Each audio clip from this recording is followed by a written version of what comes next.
sejam todos muito bem-vindos a esse nosso podcast da Explore, porque a curiosidade nos levou ao outro lado do mundo. O aprendizado fez com que a gente voltasse, e esse desejo que a gente tem de compartilhar o conhecimento fez nascer esse podcast. Então, obrigada pelas dicas aqui e pelo incentivo de vocês.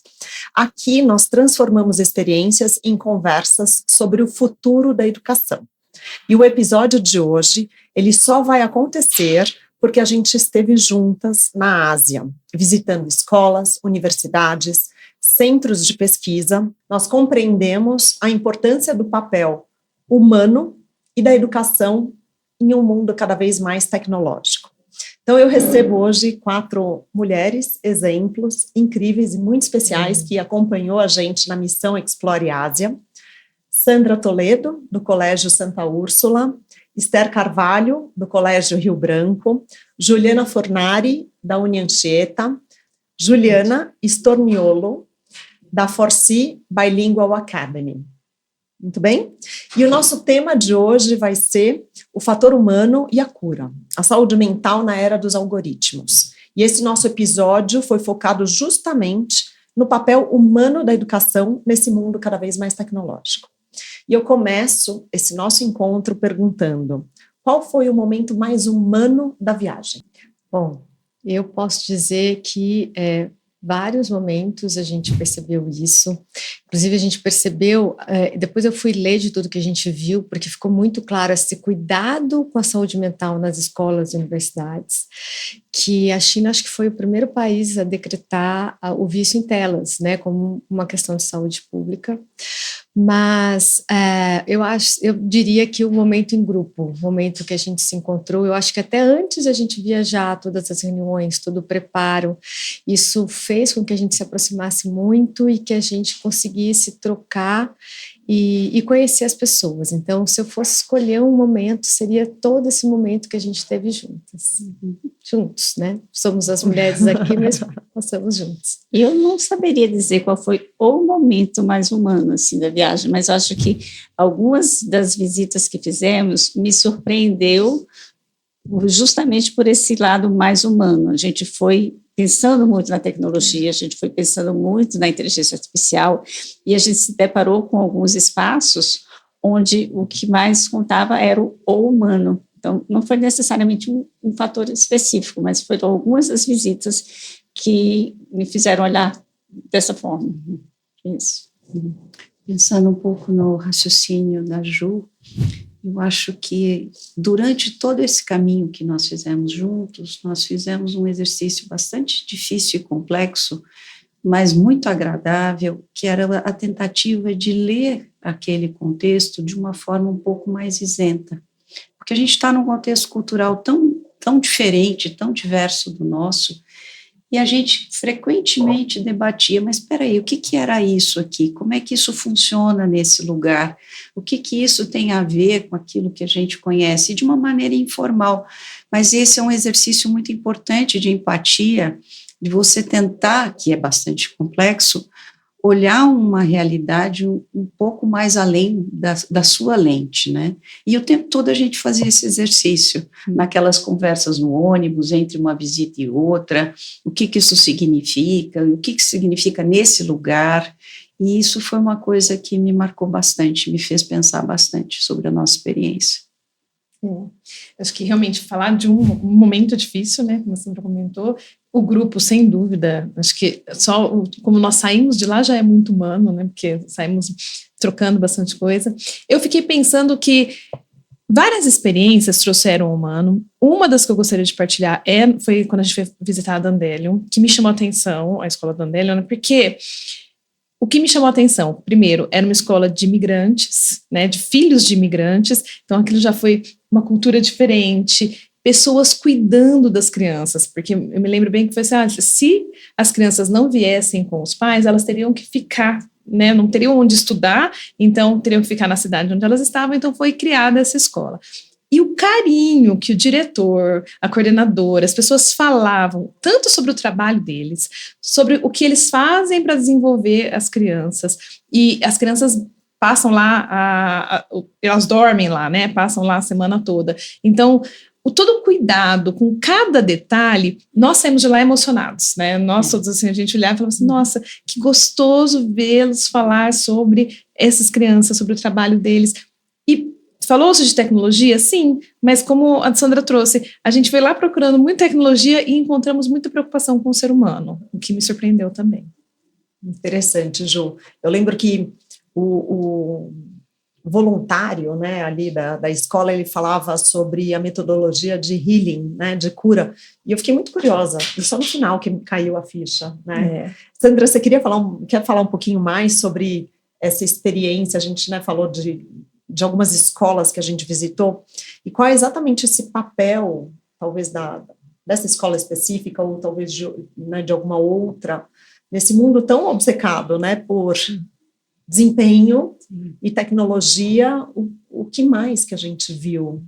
Eu acho que, principalmente na Dandelion, o que ficou para mim aqui, antes de pensar em tecnologia, a gente tem que pensar no ser humano que vai usar essa tecnologia, né? Porque hoje a gente está com a IA, mas assim, já tivemos outras, e a IA, o que é IA, né?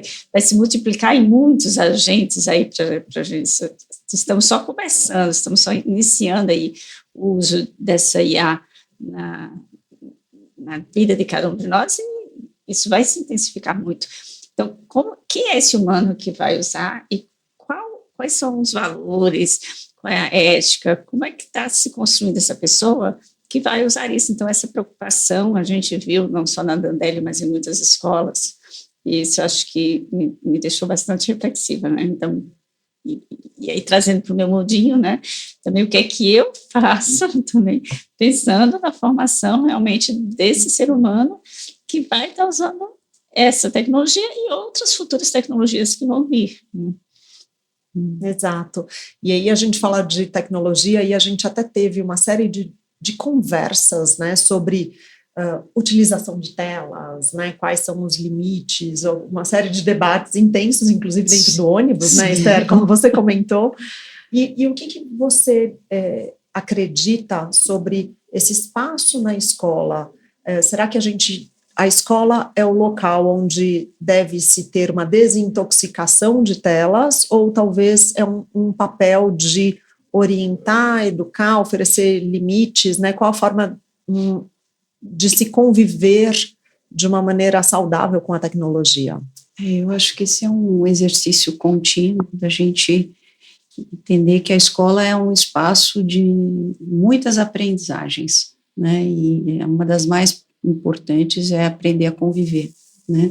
Aprender a viver com o outro de várias maneiras, e a presencialidade é algo fundamental.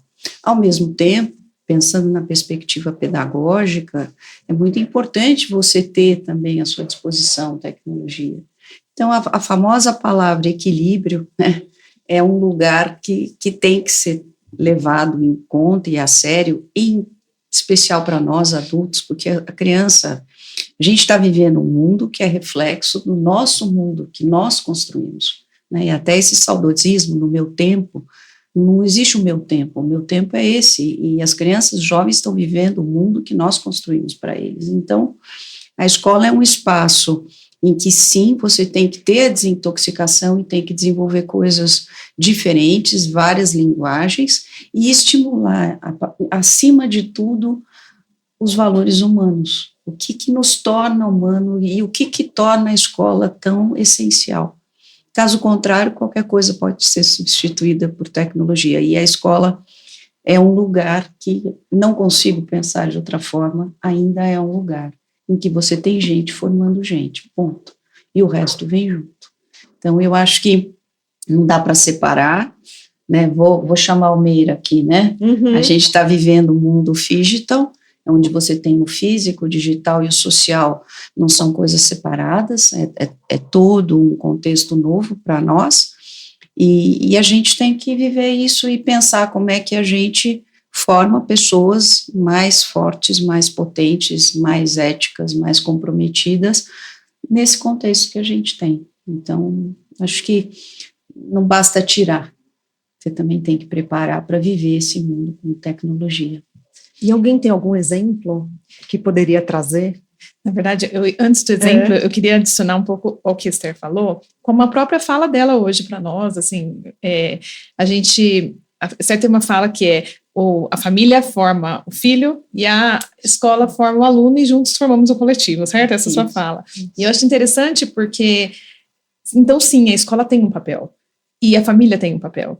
E nós conversamos bastante sobre isso também, o papel da família, o papel da escola, para formar essas pessoas que são os seres humanos que nós queremos nesse sentido. Então, a Esther falando isso me fez lembrar assim, temos um papel, família tem um papel, e juntos nós estamos formando esse ser humano que cresce, né?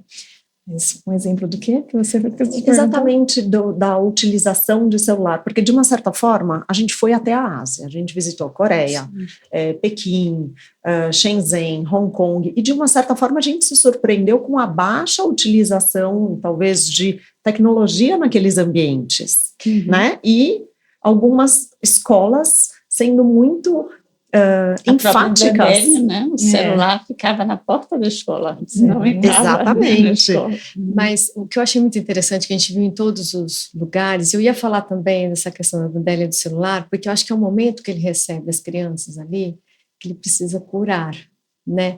E talvez aquelas crianças não tivessem um repertório nem preparadas para essa tecnologia. E como é importante você saber em que momento você está com seus alunos, para aí sim você utilizar a tecnologia ou não, tem um momento certo. Mas uma das coisas que me intrigou, e assim, eu gostei muito de ver, que em todas elas, tanto as universidades quanto as escolas, uma preocupação muito grande de uma literacia digital crítica, né, de preparar esse aluno para receber essa tecnologia, né? Então não é assim, o aluno vai usar a tecnologia indiscriminadamente, da maneira como ele quiser.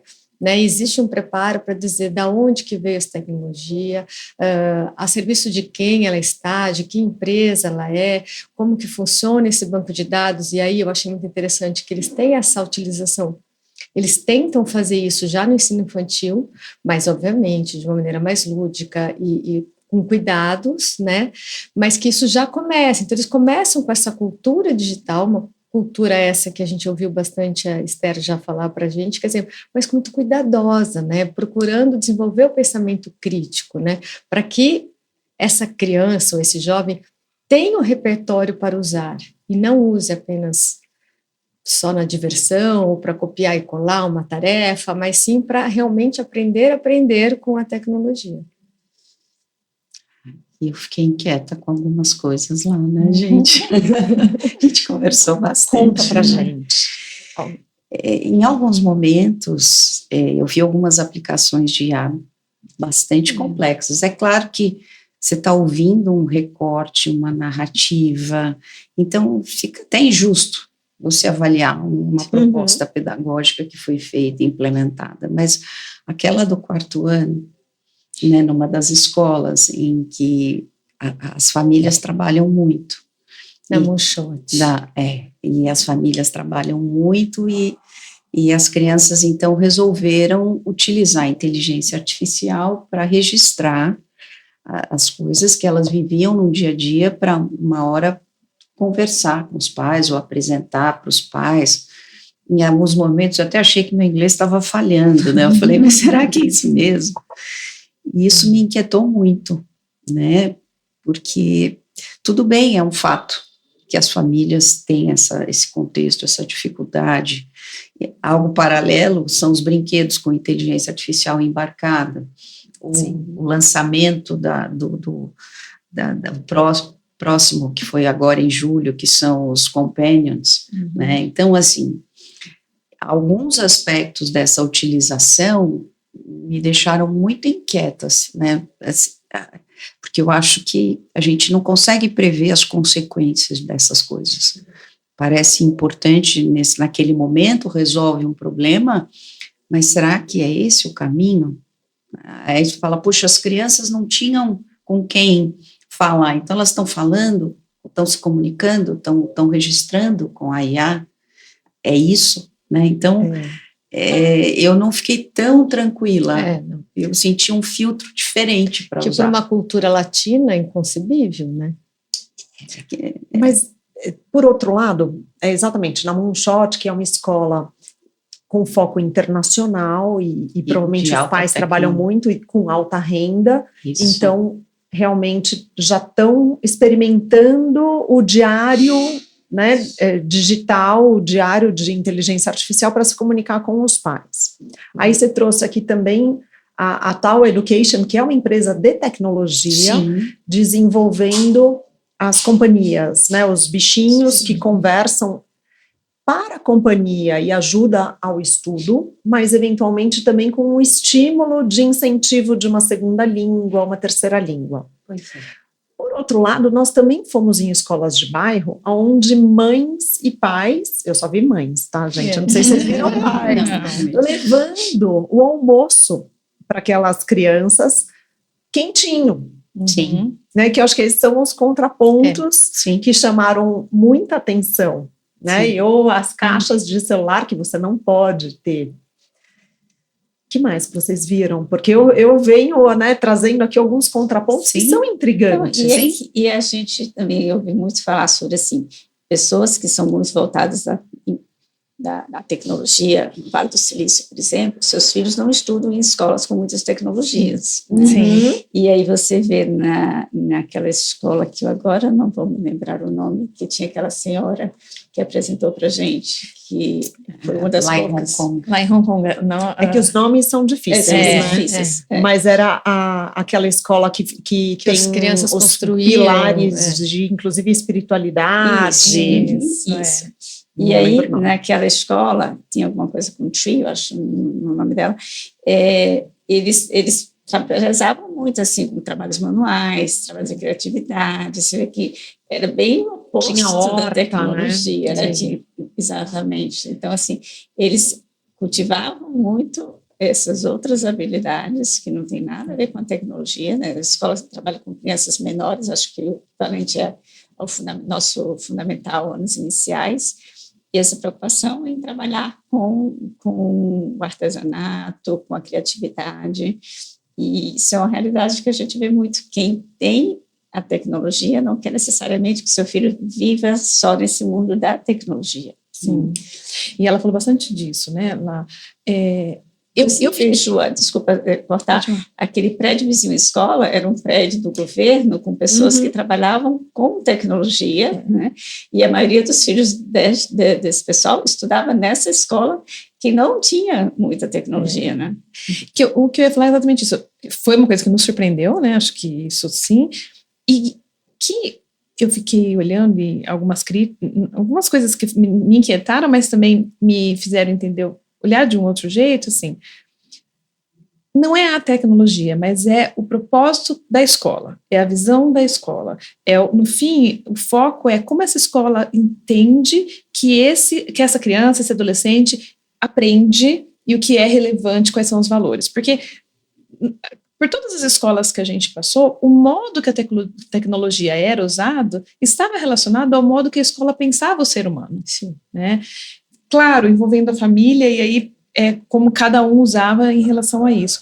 Mas isso eu acho que foi uma coisa interessante, porque chegou uma hora que eu falei assim, nossa, essa tecnologia é usada, mas a metodologia continua tradicional. Sim. No momento que a gente até conversou um pouco sobre isso, assim, tá bom, eles estão falando de usar uma tecnologia, mas sem mudar o modo de aprender.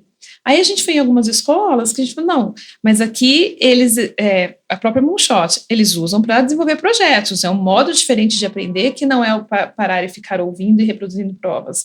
Então, fui olhando e falei, não, acaba aqui, quais são os valores da escola, quais são as preocupações que essa escola tem, é o que guia o modo de usar a tecnologia muitas vezes, né? A gente chegou a ver um outro exemplo que todo mundo, né, viu de aprendizagem e que tem a ver com o relacionamento do aluno que apresentou para a gente, né, falando sobre como ele desenvolveu um aplicativo para estudar com ele, para estudar, e com isso ele transformava conceitos abstratos em conceitos concretos, e nos surpreendeu. E eu me questionei muito assim, será que nas escolas, trazendo meu mundinho, estamos dando espaço para alunos como esse também se desenvolverem e poderem partilhar o que eles estão fazendo? Porque ele criou uma comunidade, ele partilhou lá com 46 pessoas, a gente até chegou a perguntar por que você não publicou isso? Ele falou, porque não está perfeito. Eu fiquei pensando, nossa, quantos projetos será que a gente não saiba que não está perfeito? É meu estudo, né? É. Mas é meu estudo. Mas se eu puder contribuir,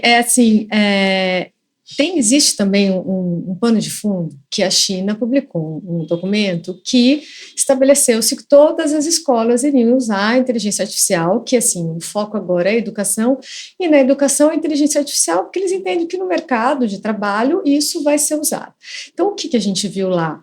A gente não viu algo muito super estabelecido, mas a gente viu iniciativas diferentes de cada tipo de escola dentro da sua cultura e da sua metodologia, maneiras que eles encontravam de usar isso, né? Uhum. Então, isso eu achei muito bacana, porque o que a gente vê às vezes no Brasil, né, o que a gente pode dizer que tem uma resistência maior ao uso, mas eles não podem ter essa resistência. Então, eles tiveram que olhar para isso e falar assim, como que nós vamos usar isso da melhor forma possível?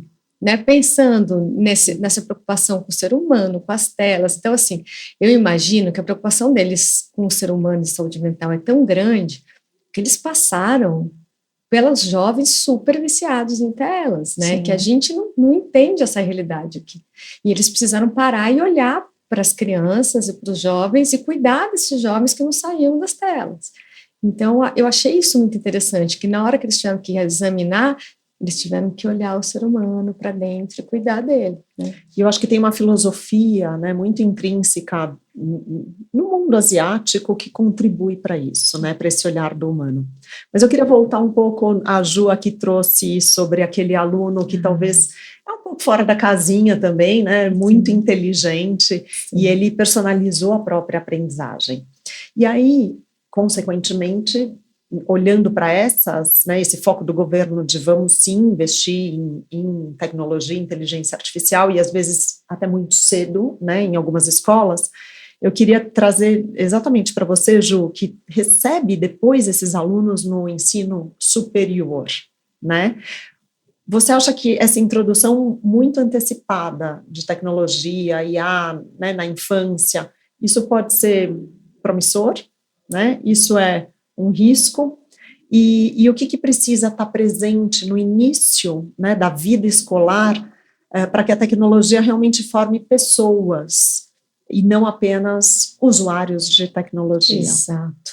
Bom, eu não consigo dizer porque a gente não tem isso, né? Hoje a gente tem, os alunos chegam muito crus na universidade, não só na questão da tecnologia, mas de maturidade emocional mesmo, né? Assim, pelo menos os alunos que vão para o Unianchieta, né? Preciso dizer que eu sou muito otimista com relação à tecnologia. Eu sei que existem muitos riscos, mas eu escolhi o lado do otimismo. Claro que não deixando de ter o cuidado, né?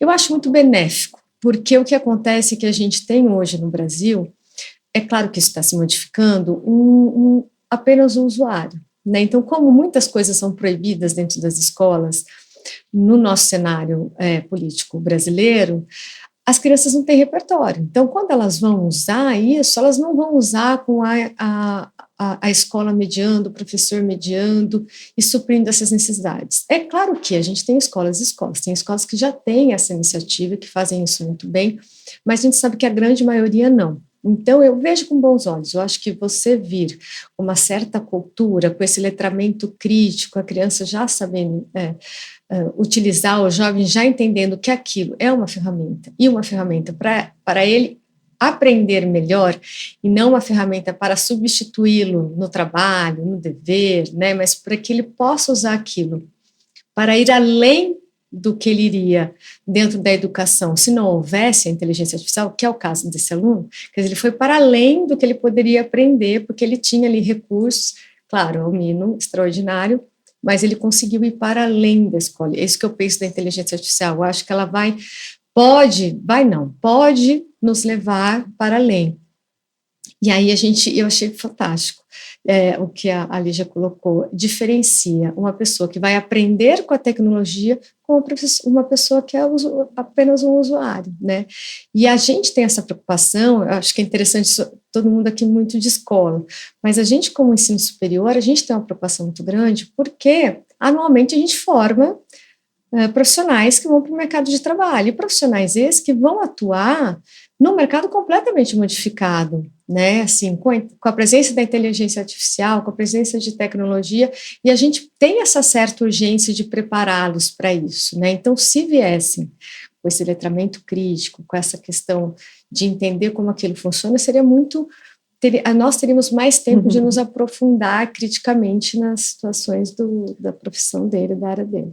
Bom, ela trouxe de volta para vocês, né, essa pergunta. Ju, como você começaria, vamos começar talvez a responder com essa, exato, aí assumindo, né, cada vez mais essa parte cognitiva, a gente forma lá na frente profissionais, e aí de repente a escola passa a ter outro papel. Quais são essas características humanas que a gente não pode deixar? Antes de falar das características humanas, vamos lembrar assim, essa também é uma preocupação, tanto o vício, quanto a dependência emocional e quanto a dependência cognitiva da inteligência artificial. Exato. E é uma preocupação que lá também, se não me engano foi a Simba, que ele trouxe essa questão de, se você dá algo muito fácil para o aluno fazer com a inteligência artificial, em 2, 3 semanas ele esqueceu, né, acho que foi dentro de uns estudos. E acho que a Universidade de Hong Kong, acho que ele chegou a citar também alguma coisa nesse sentido de assim, se você traz para a atividade ou desafio aquilo que é essencial, então quando você pensar num desafio para o aluno, se o que ele tem que pensar essencialmente ele faz com a inteligência artificial, já não é mais desafio para ele. Que seja informacional, né? Que seja informacional, exatamente. Então nós temos que pensar um pouco de... Eles vão usar a inteligência artificial, ponto. Não é uma coisa assim, não vai usar, vai usar. Então, como é que eles vão fazer? O que nós temos que desenvolver para ele fazer com a inteligência artificial? Para mim, e aí, né, eu me preocupo muito em desenvolver curiosidade. Acho que se ele for curioso, ele não vai se satisfazer com aquela informação, vai querer pensar mais e trazer. Então, é um desafio para nós, mas é o que eu acho que a gente tem que pensar. Eu penso que nós temos, vamos lá, pensamento crítico, colaboração, são coisas que a gente sabe que são as habilidades que não sabemos o que vem de profissão, mas que trabalhar em grupo vai ser necessário, que que pensar sobre aquilo e saber selecionar as informações, nós vamos precisar ensiná-los a fazer isso. Então, e me vem muito as habilidades executivas. Então, quais são as habilidades que eles vão precisar de planejamento para o que usar, de como gerenciar isso, de metacognição, como é que eu vou pensar sobre o que eu estou fazendo. Então, e aí, ao meu ver, desenvolver isso na escola é colocá-los para fazer isso, por meio de projetos, errar e acertar, reflexão sobre isso, não tem outra maneira, né, criar... Aí vai o meu pensamento, se você sentar e ouvir, não vai te levar a aprender isso. É realmente arriscar, questionar, errar, partilhar, aprender a aprender com isso e ensinar o outro também, né? Então, não é fácil o nosso desafio, acho que é possível e acho que eu também sou positiva em relação, não só à tecnologia, mas à educação mesmo. Sim. Mas a escola não tem mais opção, porque eu vejo assim, muitas vezes... As coisas evoluem e a escola continua a mesma do século passado. Nós chegamos a um ponto que não dá mais para continuar no século passado. Agora, a escola precisa realmente pensar num modo diferente. Recentemente, eu estava no encontro com o pessoal de ensino superior e junto com o pessoal de um escritório. E eles estavam falando justamente sobre essa necessidade do pensamento crítico, né? Porque a IA te dá muitas respostas, mas muitas delas que são... Né? Não dá para você confiar em tudo que a IA lhe dá. Então, assim, você precisa aprender a trabalhar muito sem ela também e ter esse pensamento crítico de avaliação. Mas sabe que eu acho que uma das coisas que eu mais fiquei, assim, invejosa, inveja branca, não sei se existe muito esse negócio de inveja branca, mas, assim, é a cultura, gente, porque, assim, não adianta, não é sobre ferramenta, não é sobre nada. O que eu mais tive vontade de trazer foi a cultura, né? Porque você vê que é uma cultura que, óbvio, nada no mundo é perfeito, então eles também têm os estresses deles, também têm as dificuldades emocionais. A gente sabe como que na Coreia muitas crianças que já desde muito cedo são cobradas excessivamente, já fazem uma after school forte e tudo mais, como tudo isso também impacta na saúde emocional deles. Não é só mar de rosas, mas essa cultura de se preocupar com estudar, se preocupar com excelência acadêmica, e a gente vê nas universidades uma excelência acadêmica que eu acho que está ficando escassa aqui no Brasil, né? A gente vê um respeito à ética mesmo e a valores que eu acho que faz muita falta aqui no Brasil, principalmente nas escolas públicas brasileiras. Há um desrespeito, assim, à figura do professor, então, assim, sabe, a figura da pessoa mais velha.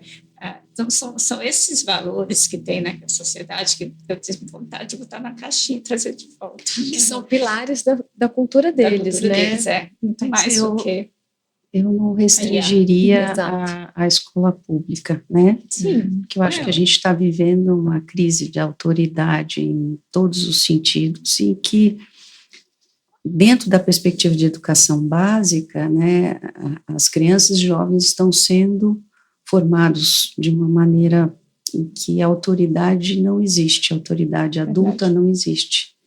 Então, acho que não é algo específico de um grupo ou de outro, mas é uma ideia de que não existe diferença entre o nosso trabalho como pais, como escola e com as crianças, né? E voltando ainda um pouquinho, eu estou um pouco mais inquieta, viu, Ju?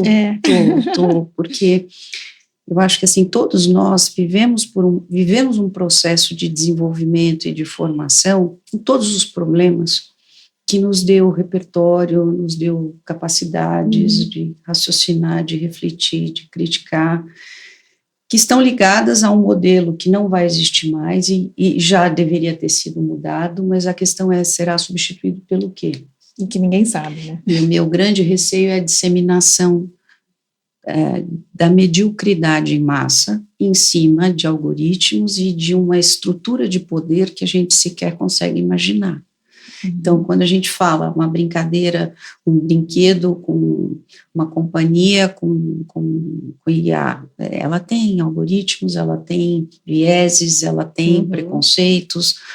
Então, não que nós não tenhamos, né? Nós também temos. Mas a IA é feita por quê? Eles aprendem E a gente tem quantos milhões, né? Está tudo lá elevado a não sei quanta potência. E você não tem controle. Então, e se Então, você não pensar... E sem repertório, você não tem criticidade, você não tem pergunta, você não tem motivação.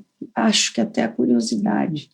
Então, acho que a escola vai ter que encontrar um lugar saudável, que eu acho que aí é a nossa discussão, saudável, onde as questões humanas prevaleçam e as competências humanas essenciais sejam preservadas, inclusive cognitivas. Sim. Porque lembra aquela experiência acho que foi Natal, que a gente viu uma série de tecnologias incríveis com tradução e que alguém brincou com a moça que estava apresentando, mas para que você está falando em inglês?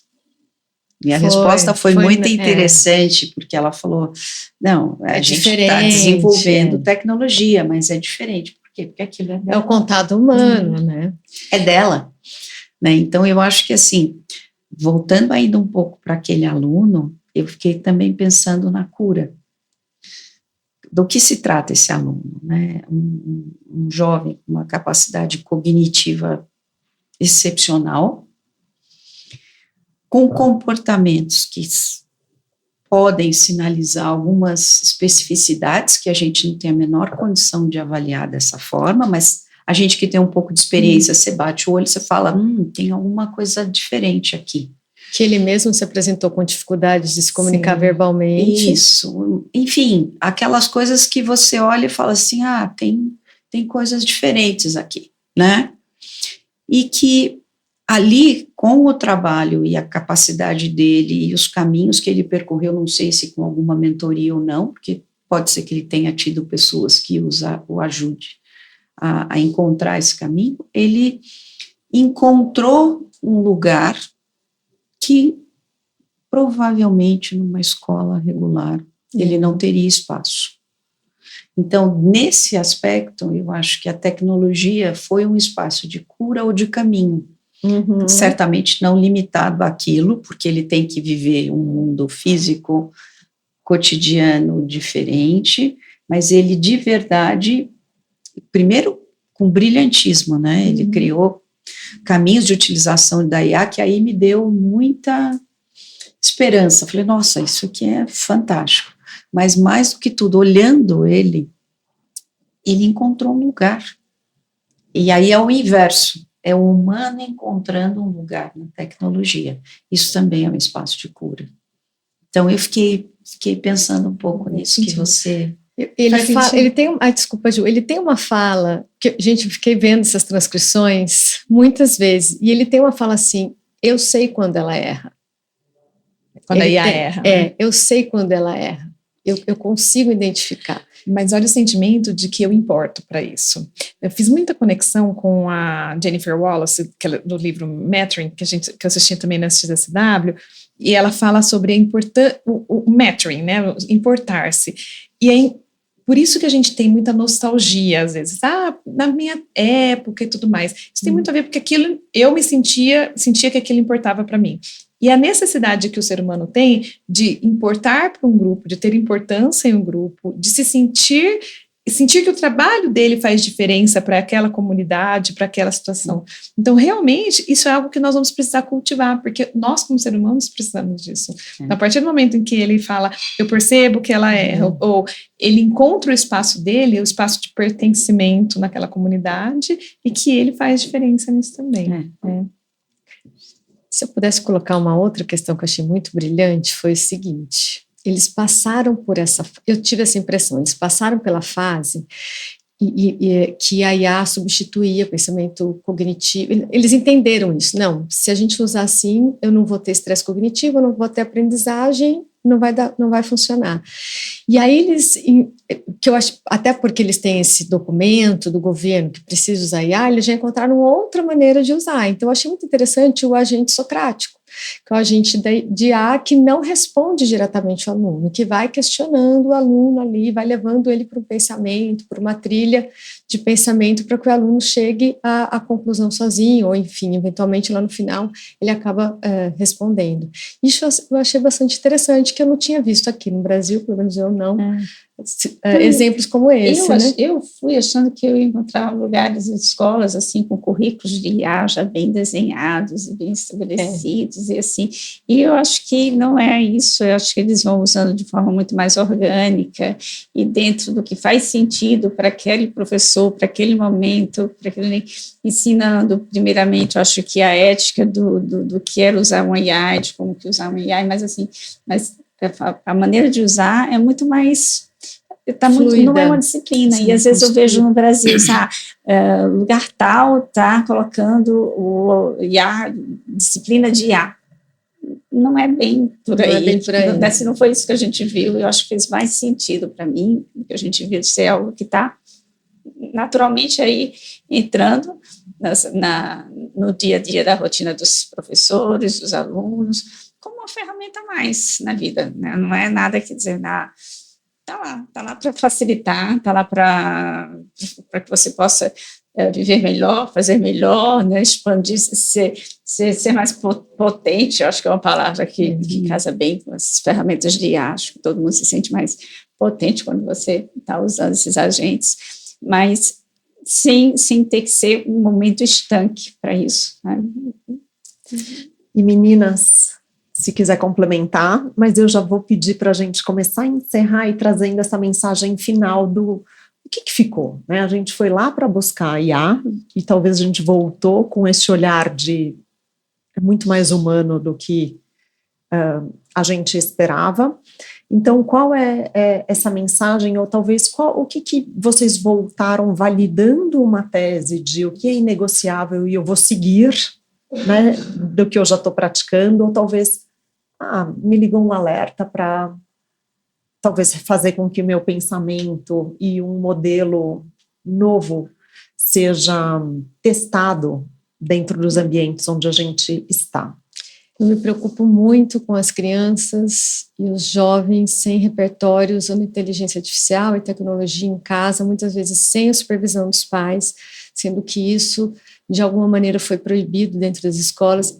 Enfim, não foi proibido, a lei é muito longa e ela permite a questão dos projetos para usos pedagógicos, que é maravilhoso, mas que no momento que ela saiu, pareceu-se que era uma proibição e muita gente aboliu isso de uma maneira a nem pensar nas possibilidades. Então, eu fico muito preocupada com esses jovens sem esse acompanhamento, sem esse repertório, sem a escola mediando essa tecnologia, e eu vi isso lá, eu achei isso bacana, sabe? Eles não sabem exatamente como começar, porque cada um começa muito cedo, ou mais ou menos, então a gente viu escolas que começavam muito cedo, ou escolas que a partir do 4º ano, do 5º ano, mas tentando já iniciar esse uso na infância, né, na infância. E eu achei isso interessante, eu acho que é a se pensar, com todos os cuidados, cautelas e preocupações que a gente sabe que acompanham esse uso. Mas eu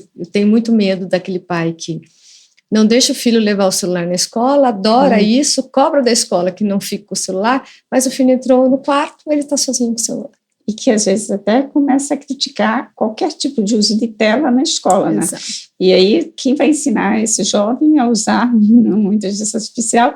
Porque a proibição do uso do celular na escola é uma coisa, mas a proibição da tecnologia é completamente diferente. Às vezes, esses responsáveis misturam um pouco as coisas. E é importante que a escola assuma esse compromisso de realmente ensinar como usar essa tecnologia. Você vai aprender com quem, né? Eu tenho morro de medo disso.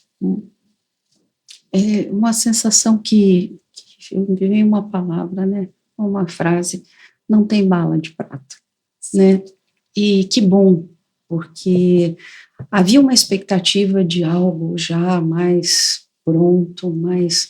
E se vocês pensarem, não estou falando de inteligência artificial, mas inteligência artificial generativa, que é algo mais recente para a maioria das pessoas, é muito recente. E para você levar a sério essa discussão de aprendizagem, de ensino, né, de competências, você não faz isso de uma hora para outra. Então, eu acho que a gente não viu nada excepcional, no sentido de que, nossa, né, anos-luz, mas viu coisas muito bonitas, bacanas sendo feitas, preservando aquilo que é essencial e humano, mas a gente também aqui, olhando, né, no nosso contexto, fala, bom, estamos todo mundo trabalhando.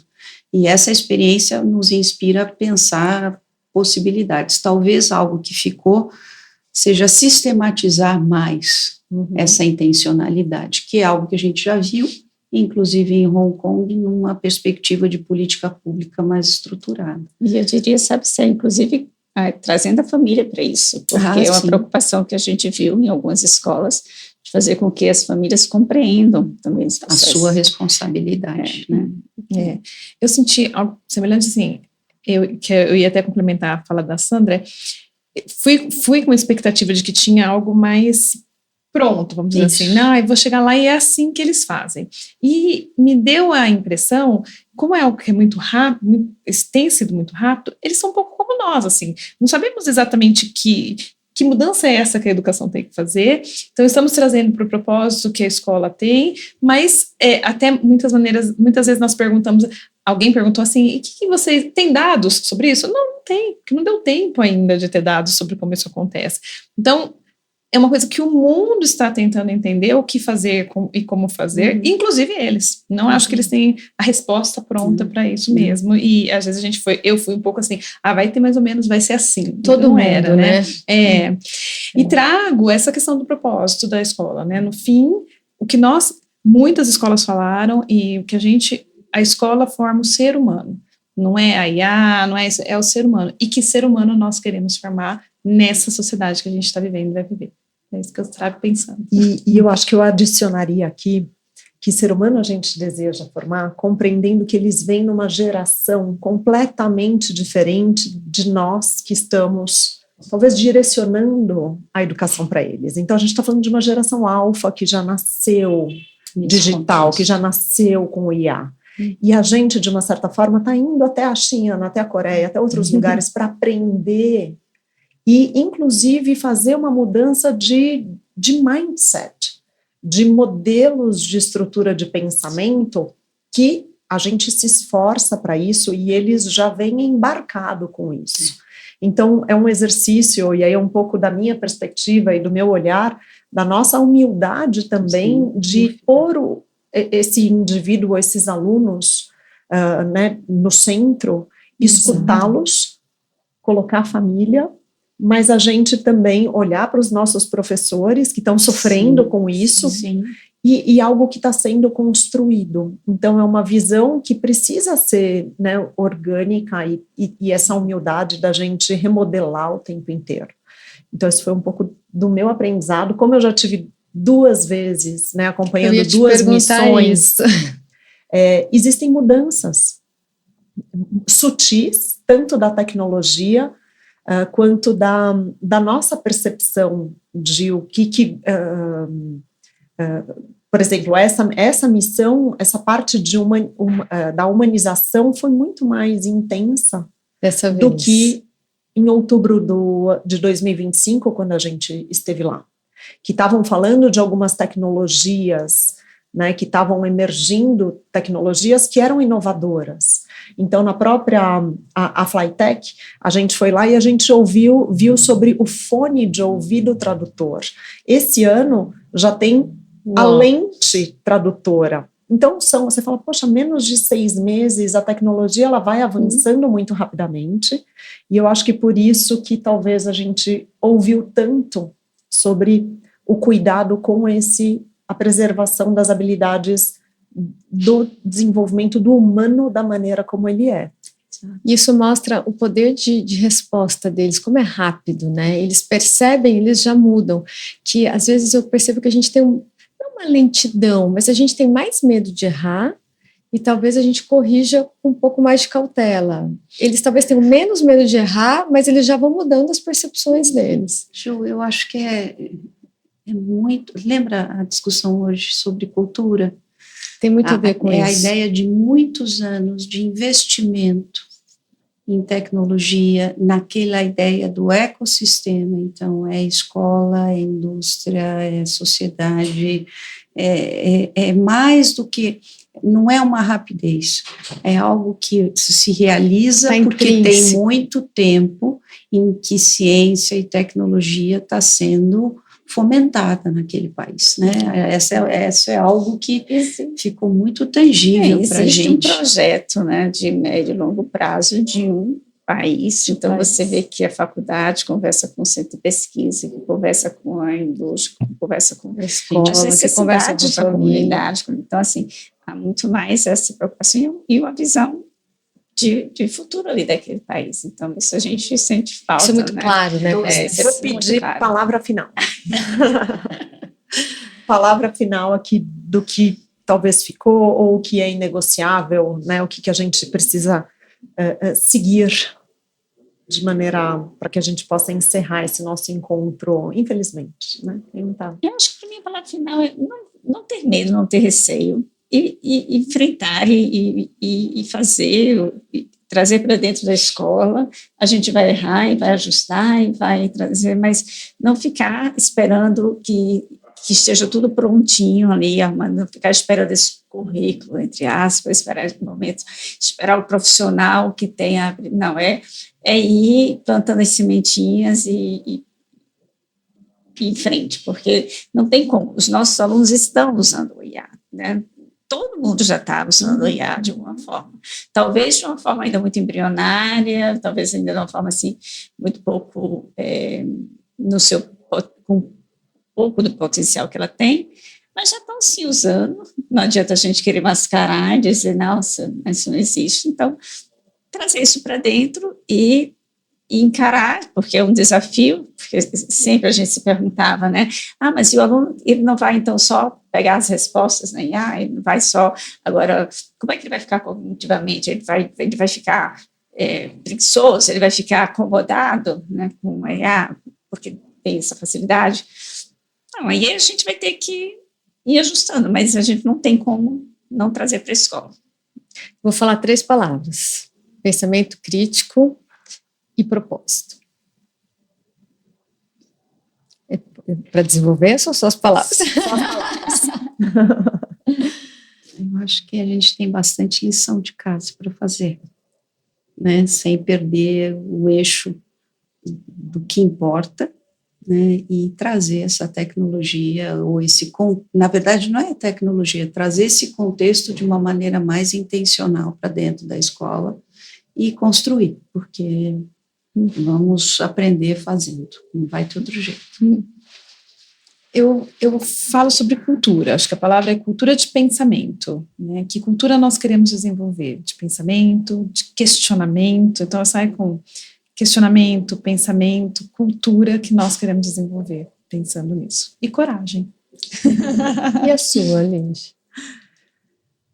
Gente, acho que é esse modelo de mentalidade de aprendizagem de criança mesmo, sabe? De ter muita curiosidade. E o que mais? Eu falo que para mim a pergunta é sempre, e o que mais? E o que mais? O dia que eu parar de falar e o que mais? É verdade. Acabou. Adorei, o que mais? Adorei. Vamos incorporar. O que mais? E o que mais? Meninas, muitíssimo obrigada. Primeiro eu por que isso agradeço. terem estado com a gente na Ásia, né? Essa curiosidade do e o que mais? Exato. Terem se desafiado para a gente é um prazer enorme também nos colocarmos à disposição para, né, fazer toda essa curadoria e essa viagem. Então, obrigada por terem estado, obrigada por compartilharem, porque eu acho que esse também é o nosso propósito, não é só o que a gente aprendeu, é compartilhar e multiplicar esse conhecimento, e o melhor de tudo é saber que tem muito a ser feito. Exato. E obrigada a vocês por essa curadoria que fizeram, né? Porque acho que vocês fizeram uma curadoria fantástica aí para o grupo. Foi uma experiência. É só o começo. Ótimo. É só o começo. Então, super obrigada. E aqui na Explore, a gente realmente acredita que a curiosidade é a competência mais importante para quem deseja compreender o futuro. E se você quer explorar o futuro, né, vem com a gente também.